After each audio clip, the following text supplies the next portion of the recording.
I was already 40 minutes late when I stepped out of my car with blood on my shirt. Not a stain, not a smear you could explain away with a joke. Real blood, darkening across the front of my cream blouse like evidence. And as I stood there staring up at the Carter estate, 3 stories of glass, stone, and silent judgment, I had one thought. Before we continue, please hit the like button, subscribe to the channel, and turn on the notification bell for updates. Should I turn around? Have you ever known in one brutal second that no explanation in the world was going to sound good enough? That was me. My name is Nora Williams. I'm 33, a trauma nurse, and until that night I thought I was pretty hard to shake. I've handled car wrecks, cardiac arrests, mothers screaming in hallways, husbands collapsing at bedside. I know how to stay calm when other people panic, but nothing in my life had prepared me for meeting my fiancé's family like this. Daniel Carter, 35, polished, controlled, born into old money and the kind of influence that makes people lower their voices when they say your last name, had warned me his family could be formal. That was his word. Formal. Like we were talking about dress code. What he meant was ruthless. Tonight mattered. Not because I needed their approval to know my worth, but because Daniel had made one thing very clear. If this dinner went badly, his family would never let it go. First impressions in their world weren't moments. They were permanent records. And now I was standing at their front entrance looking like I'd walked out of a police report. My phone buzzed again in my hand. Daniel. 19 missed calls, 3 texts. Where are you? They're all here. Nora, answer me. I locked the screen without replying. Because what was I supposed to say? Sorry I'm late. I was trying to keep a stranger from bleeding out on the side of the road? It sounded insane. Worse, it sounded convenient, like the kind of excuse people invent when they know they've already failed. The front doors opened before I could knock. A woman in a navy dress, probably staff, gave me one quick look at my shirt before masking her expression and stepping aside. Inside, everything gleamed. Marble floors, crystal light fixtures, massive floral arrangements that looked more expensive than my monthly rent. And in the center of that polished, perfect room stood the Carter family, waiting. The conversation stopped the second I entered. And every face turned toward me. Some looked confused, some amused. 1 or 2 looked openly disgusted. Then Victoria Carter, Daniel's mother, 62 and immaculate in silver silk, let her gaze travel from my hair to my shoes and said, with a smile sharp enough to cut glass, Daniel, is this her? A few people laughed. Not loud. That would have been almost kinder. No, this was worse.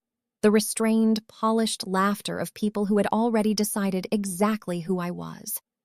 I felt the heat rise in my face, but I didn't speak. I couldn't.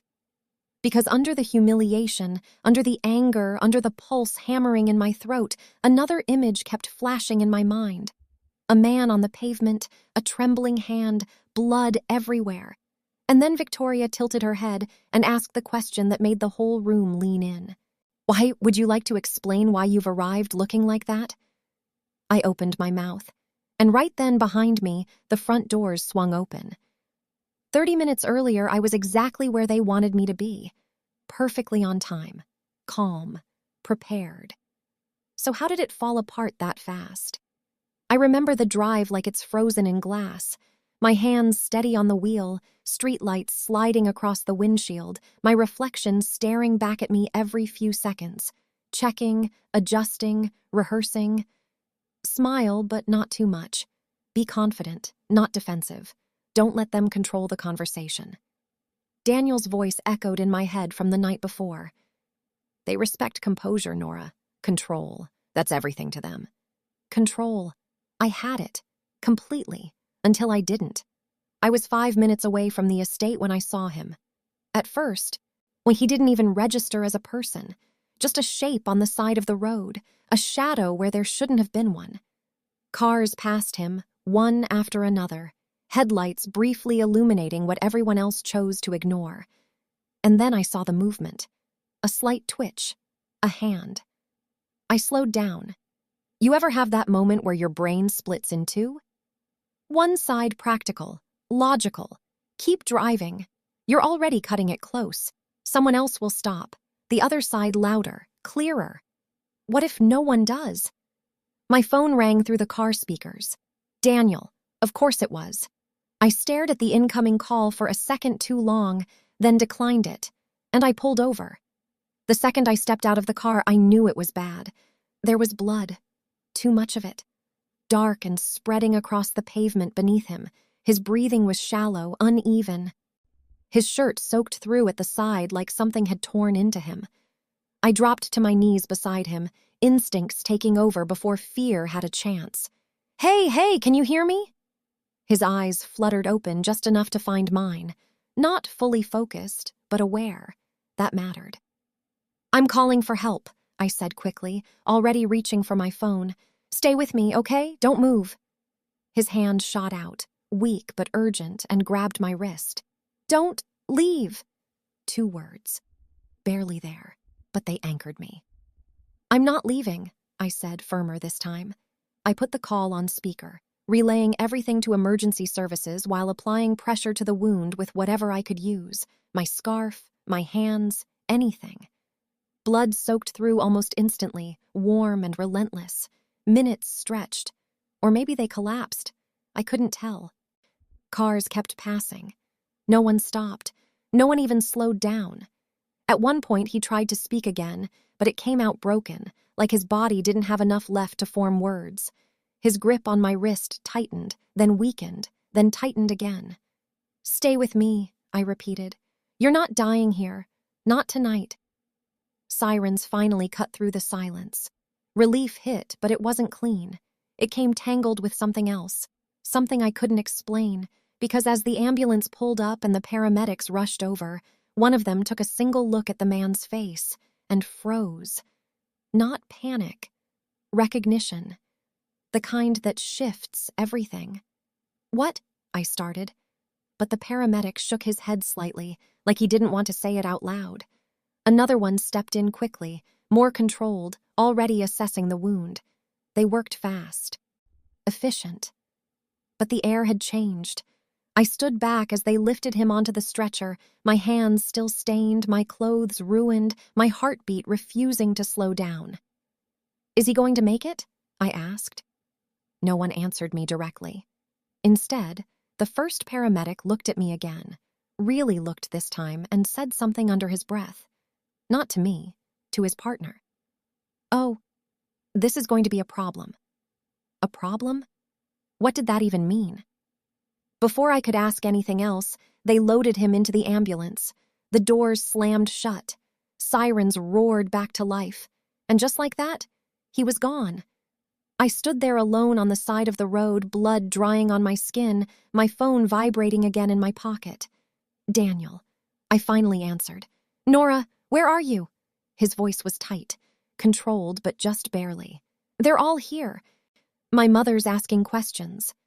I looked down at my shirt, at my hands, at the road where the man had been just minutes ago. I'm coming, I said. But as I got back into my car, one thought wouldn't leave me. Why did that paramedic react like that? And more importantly, who had I just pulled off that street? By the time I got back in my car, I already knew I wasn't walking into that house on equal ground anymore. Have you ever tried to recover from something that already feels like it ruined everything? That drive to the Carter estate, it wasn't calm anymore. It wasn't controlled. My hands were tighter on the wheel, my thoughts louder, messier. I kept replaying it. The blood, the man's voice, the paramedic's reaction. This is going to be a problem. For who? For him? Or for me? My phone buzzed again through the silence. Daniel. This time I answered on the second ring. Nora, where are you? His voice was sharper now, less composed. They've been waiting. I'm close, I cut in, my eyes fixed on the road. Something happened. I'll explain when I get there. A pause. Not concern, not urgency, just tension. Just get here, he said before the line went dead. That was it. No, are you okay? No, what happened? Just get here. And somehow, that landed heavier than everything else. By the time the estate gates came into view, I could already feel it, the shift, the invisible line I had crossed without meaning to. I wasn't arriving as Daniel's equal anymore. I was arriving as a problem. The gates opened slowly, deliberately, like they had all the time in the world to judge me. I parked, stepped out, and caught my reflection briefly in the car window.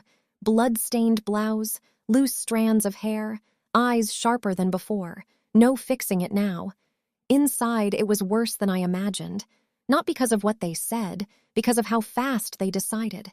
Victoria didn't ask a single question before forming her conclusion. Neither did anyone else. Their expressions filled in the gaps for them, reckless, dramatic, inappropriate. And Daniel? He stood there, watching, silent. That was the part that settled cold in my chest, because in that moment I realized something uncomfortable. I was alone in that room, so I made a choice. I didn't explain. I didn't defend myself. I just stood there and let them think whatever they wanted. Because something about the way a few of them kept checking their phones, the subtle tension under the surface, the way security lingered closer than normal. It didn't match the situation. It felt like they were waiting for something. Or someone. Victoria's voice cut clean through the room. "We don't tolerate chaos entering this family, Nora." I met her gaze, steady, unreadable. And just as she was about to continue, the sound came from behind me. The front doors, opening, slow, heavy, final. The entire room shifted. Not curiosity, not annoyance, something else. Something sharper, something immediate. I didn't turn right away, but I felt it. Every single person behind me suddenly going still. And for the first time since I walked in, no one was looking at me anymore. But the room didn't go silent because of me. It went silent because of him. You know that feeling when the energy in a space changes so fast it's almost physical? That's what hit. I hadn't even turned around yet, but I felt it. Every posture straightening, every whisper dying mid-breath. The kind of silence that isn't empty. It's controlled, measured. I turned slowly, and for a second, my brain didn't catch up to what I was seeing. The man from the road. Standing. Alive. Cleaned up, dressed in a dark tailored coat, one hand lightly resting against his side like the pain hadn't fully left him. But contained. Managed. Not weak. Never weak. Flanked by 2 security personnel who moved with quiet precision, eyes scanning the room instead of him. And suddenly, everything clicked into place. The paramedic's face, the hesitation. This is going to be a problem. This wasn't just some stranger. This was Edward Carter, Daniel's father, the man no one spoke over, the man whose presence alone seemed to pull gravity in his direction. I didn't need an introduction. The reaction told me everything.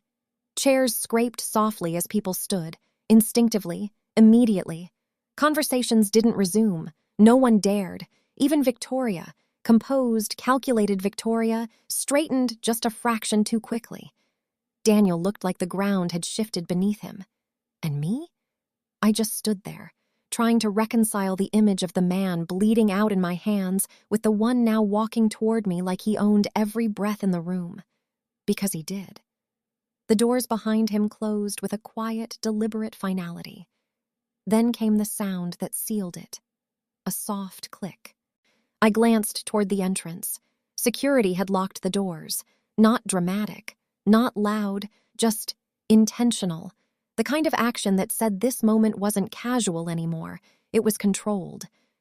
Edward's gaze moved across the room, slow and precise, like he was taking inventory, not of faces, but of reactions. Then it landed on me, and stopped. For a brief second, neither of us spoke, but there was recognition there, clear, undeniable, not exaggerated, not emotional, just certain. He took another step forward, and when he finally spoke, his voice was calm, low, steady, impossible to ignore. "She's the only one who stopped." No one moved, no one interrupted, because everyone understood exactly what he meant, even if they didn't have the full picture yet. I felt something shift, not around me but through me. All the confusion, the doubt, the silent judgment I had absorbed since walking in, it started rearranging itself into something sharper, clearer. Victoria's expression tightened, just slightly. Daniel's gaze snapped to me, really looked at me this time, but it was too late for that to matter. Edward's eyes never left mine. And then, after letting the silence stretch just long enough to settle into everyone's bones, he asked the question that broke whatever illusion had been left in the room. Now. A pause. Measured. Controlled. Who exactly were you all laughing at? No one answered. No one could, because for the first time since I walked into that house, I wasn't the one being judged anymore. Let me make this very clear. Edward Carter didn't raise his voice. He didn't need to.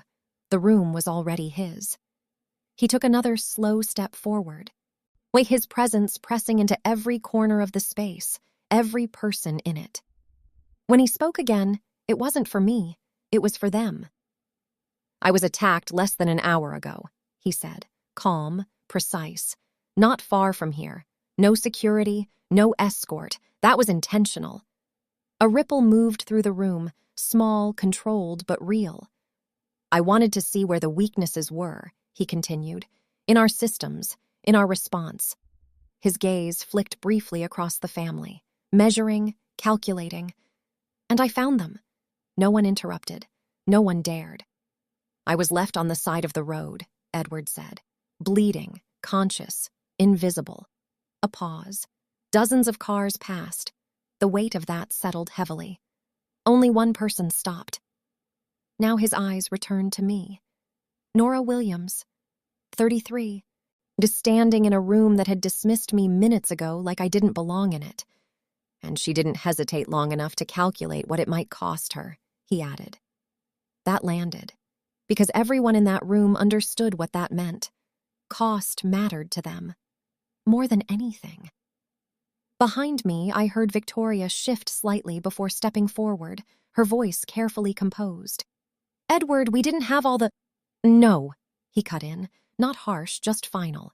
You had enough. Silence again. This time heavier. Final. Daniel moved toward me then, slower than before, like he wasn't entirely sure where he stood anymore. Nora. His voice was quieter now, less certain. Why didn't you say something? I looked at him. Really looked. And for the first time that night, I answered honestly. Would it have mattered? He didn't respond. Because we both knew the answer. No, it wouldn't have. And that was the problem. Edward turned slightly toward the rest of the room. Effective immediately, he said. Our internal security protocols are being reviewed, discreetly, thoroughly. That wasn't just a statement, it was a warning, to everyone, because if he had been vulnerable once, someone had allowed it, and now that someone was going to be found. The implications spread fast, quiet investigations, tightened control, conversations that would happen behind closed doors. Victoria didn't speak again, not publicly, but the shift in her posture said enough. She wasn't in control of this anymore, not tonight. Edward then did something no one expected. He gestured toward the table. To continue, he said simply. But before anyone could move, he looked back at me. Miss Williams, he added, sit with me. Not beside Daniel, not across the room, with him. And just like that, everything changed. The same people who had laughed at me minutes ago avoided my eyes now, not out of shame, but recalibration, reassessment. Because in their world, value wasn't about intention. It was about recognition. And I had just been recognized by the one person who defined it. Dinner continued, but it wasn't the same dinner. Conversations were careful, measured, controlled. Daniel tried, quietly, to close the distance between us. Small questions, softer tone. But something had shifted there too, not broken, but exposed. Because when it mattered, he hadn't stood with me. And now he knew it. As for me, I sat there, no longer trying to prove anything, no longer explaining, just observing.